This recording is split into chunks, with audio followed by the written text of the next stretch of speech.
aí, galera, estamos aqui para fazer mais um vídeo aqui relacionado agora à nova polêmica aí do São Paulo.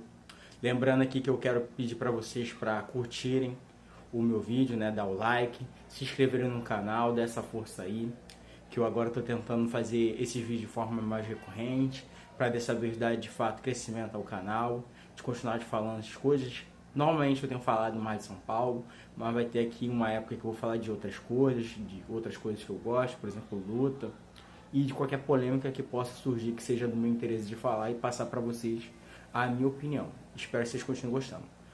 Pedir novamente que vocês se inscrevam no canal, deem like e que a gente continue esse projeto agora aqui. Vamos ver se a gente consegue dar prosseguimento.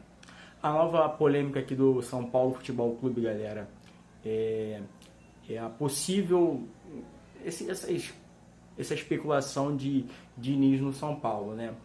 Eu vim aqui para dar a minha opinião, vi algumas coisas aqui sobre o que eu acho dessas coisas todas. Lembrando que o São Paulo tem técnico, o técnico do São Paulo é o Luiz Beldia, que sim, está em um momento difícil com o time, vem de resultados negativos.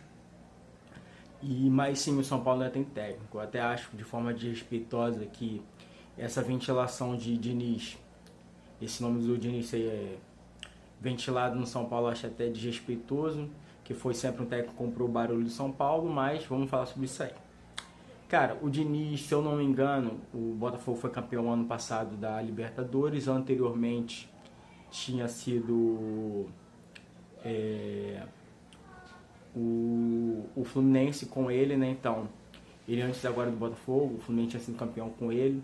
Sei que muita gente que fala que o Fluminense foi campeão da Libertadores por acaso e tal, que deu sorte no jogo contra o Inter, que o Ener Valencia perdeu vários gols, mas querendo ou não, o trabalho dele naquele projeto lá que é engraçado, né? O Fluminense ser campeão com vários jogadores mais velhos e tal, naquela dinâmica lá em cima do Boca, que já não era tão um grande Boca. Sei que muita gente desmerece isso, mas o fato é que ele foi campeão da Libertadores pelo Fluminense.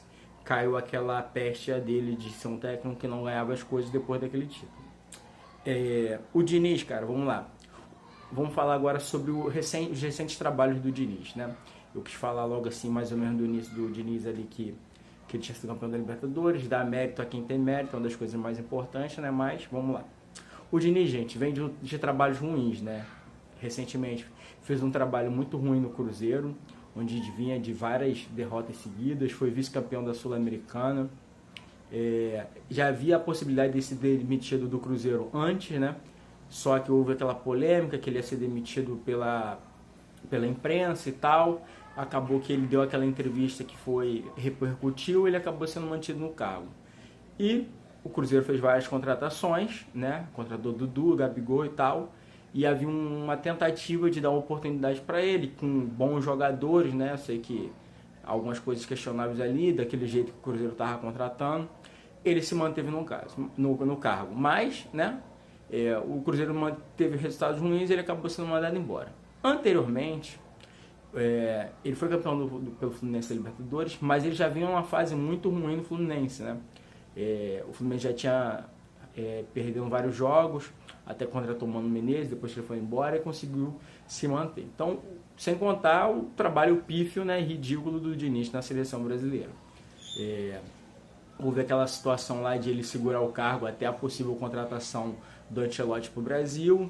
Os resultados do Brasil não são bons. Eu sei que fizeram alguns cálculos aí relacionados ao Diniz, que se contasse a participação dele no ano passado pelo Fluminense, mais a soma dos resultados que ele teve no Cruzeiro, só contando a pontuação dele, ele seria rebaixado do brasileiro. Então ele vem já de trabalhos ruins. Ele tem uma característica de jogo que é difícil de botar para fluir, né? Ele precisa de muitas características específicas de alguns jogadores e de que os jogadores estão muito mente aberta para conseguir executar aquilo que ele pede.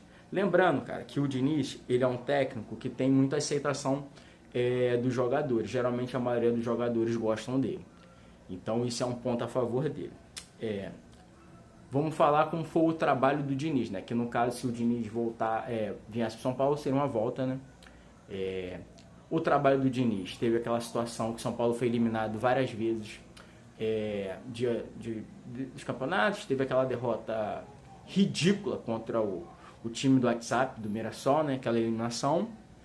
Ele teve naquela época lá da pandemia, ele teve aquele período que ele liderou o Brasileiro, que antes desse trabalho agora do Subeldia tinha sido uma das melhores participações recentes do São Paulo no Brasileiro, mas que todo mundo se lembra, né, da pífia e ridícula forma que o São Paulo perdeu aquele título. Perdendo de 7 a 8 pontos de vantagem, tomando aquela goleada ridícula do Internacional no São Paulo, que aquilo ali para mim é uma das coisas mais inaceitáveis que existe da história do São Paulo, com um jogador virando a cara e tudo para fazer gol. Aquilo ali é muito ridículo. Eu sei que tem aquela cara lá, aquela situação dele lá com o Tietchan, que foi naquela situação que fez, como é que se fala?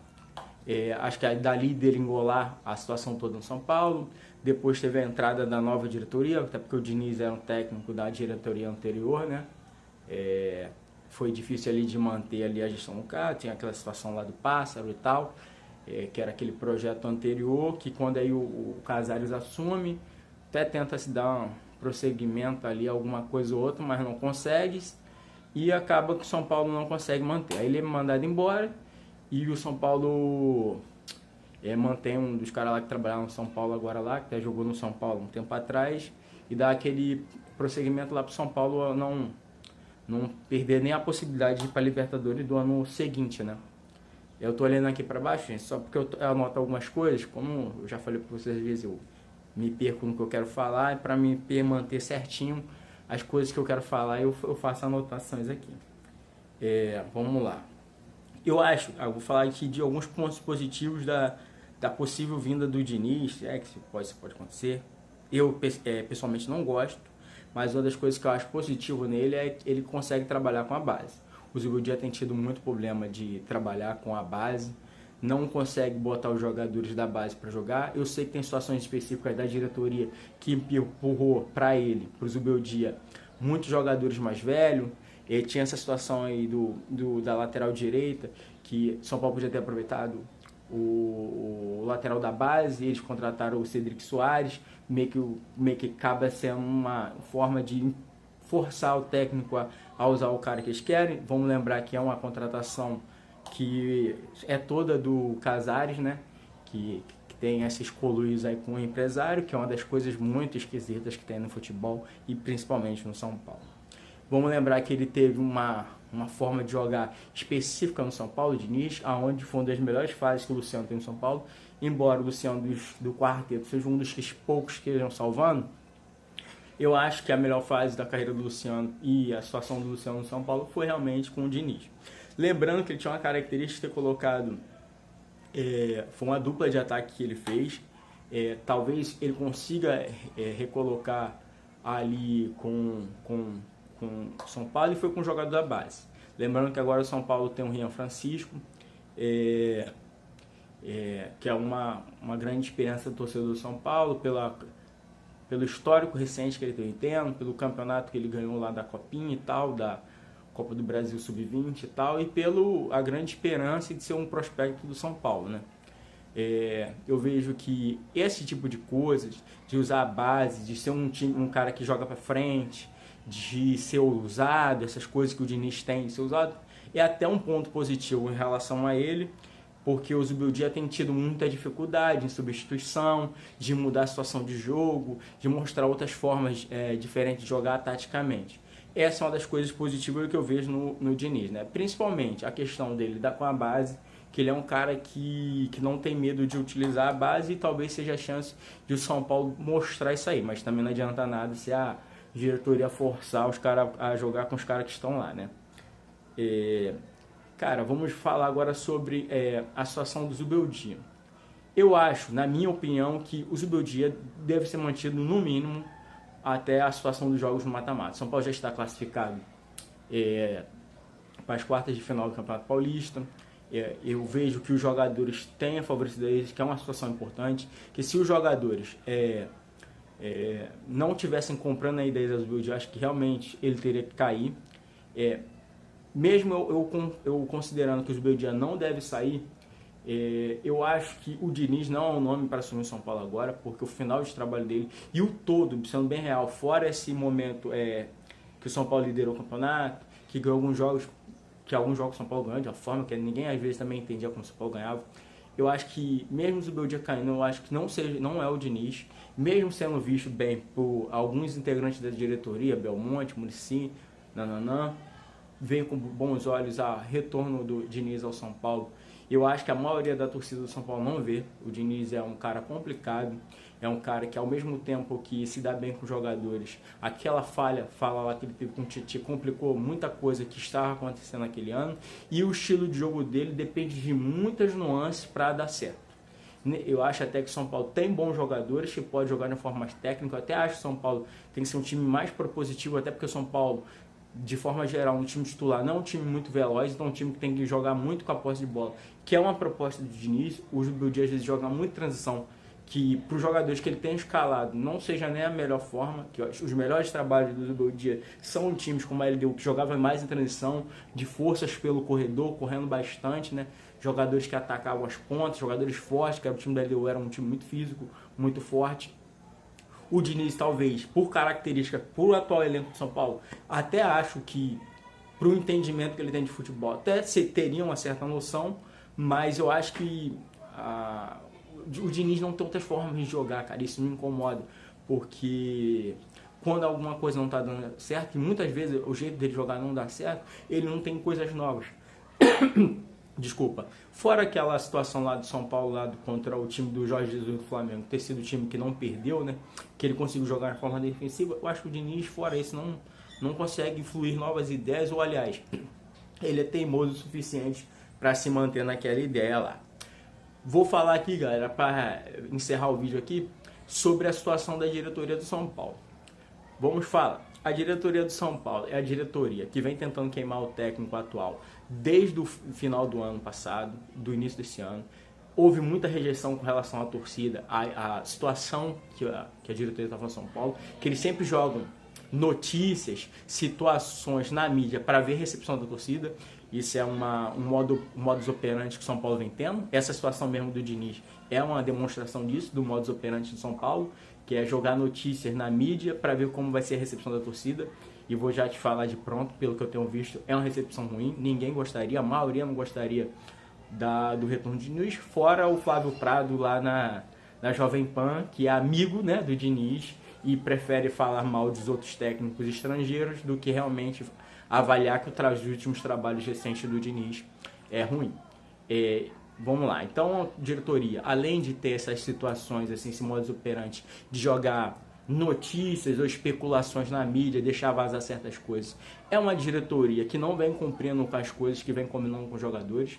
Querendo ou não, a gente pode discutir se a maneira das coisas se resolver, se os jogadores estão se empenhando e tal, é um ponto, mas querendo ou não, é uma diretoria que não vem honrando as coisas que falam. A diretoria de São Paulo foi aquela mesmo que começou com um fundo para melhorar a parte financeira do São Paulo, mas ao mesmo tempo trouxe um jogador super caro. O São Paulo não pagou, né, para comprar o Oscar, mas o salário dele é muito alto. Então a diretoria que fala uma coisa, quando bota a cara para falar, e geralmente faz outra. Então é muito difícil você aceitar. Eu acho que o maior problema do São Paulo ainda, desses últimos anos, São Paulo tem tido anos difíceis, com exceção lá do campeão da Copa do Brasil, o Campeonato Paulista que o São Paulo ganhou, de uma final ou outra que conseguiu ser, ainda assim a diretoria. É sim esse bando de conselheiros onde você vê vários associados lá do Clube Social do São Paulo não serem nem torcedores do São Paulo. Eu acho que o São Paulo tinha que mudar muita coisa no seu estatuto, muita coisa no seu modus operandi dessa diretoria atual e do todo do São Paulo Futebol Clube. Isso me incomoda bastante. Eu acho que a parte popular, a torcida do São Paulo, com forma de sócio-torcedor, deveria ter uma possibilidade até de votação para mudar certas coisas em São Paulo, de gente que realmente torce São Paulo, que uma coisa é o cara ser associado do clube social, de ir lá na piscina, na bocha, mas o cara que é sócio-torcedor do São Paulo, o cara que torce de verdade São Paulo, é o cara que na maioria quer o bem do São Paulo, deveria ter mais oportunidade de fala, né? E o São Paulo é um clube muito fechado em cima disso. Essa diretoria do São Paulo, eu sei que nos seus bons e maus momentos tem coisas boas, né? Tem, como eu já falei em vídeos anteriores, tem coisas que eles fizeram bem, mas de um modo geral, principalmente a postura e algumas decisões e essas situações de salários atrasados me incomodam bastante. Galera, fiz aqui um vídeo aqui, espero que vocês gostem. Falei de São Paulo novamente, que é o nosso clube do coração. De novo, eu peço que vocês se inscrevam no meu canal, curtam, comente, compartilhem, mande para amigos. Eu sou aqui um São Paulino aqui do Queimados, na Baixada Fluminense, aqui no Rio de Janeiro, mas sou paulistano. Independente de ser ou não paulistano, sou um torcedor de coração de São Paulo. Tento acompanhar aqui da melhor forma, aqui de distante. Tenho ido aos Jogos de São Paulo aqui no Rio de Janeiro na maioria das vezes, graças a Deus. Mas conto aí com a ajuda de vocês para ficar cada dia mais perto do São Paulo e de meus vídeos sejam divulgados. Mais uma vez, brigadão, tamo junto, galera.